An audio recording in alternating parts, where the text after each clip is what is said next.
Today I am going to teach you how to restore SQL database. So to restore SQL database, right click on the database, then click on restore database, then click on device, then click on the three dots, then click on add, then locate the backup file location in the E drive in the backup file, then select the backup file, then select it, then click OK, then click OK, then click on files. Here click on relocate all files to folder. Here specify the location where you want to save this database.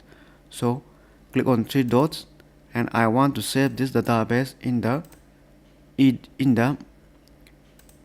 drive in the database folder. So I have selected D drive in the database folder and click OK. In the same way, click on three dots, then in the D drive in the database folder, then click OK. This is the location of the database, then click on OK. So the database is restored successfully. So the database hospital is restored, and all the table is present here, that is here.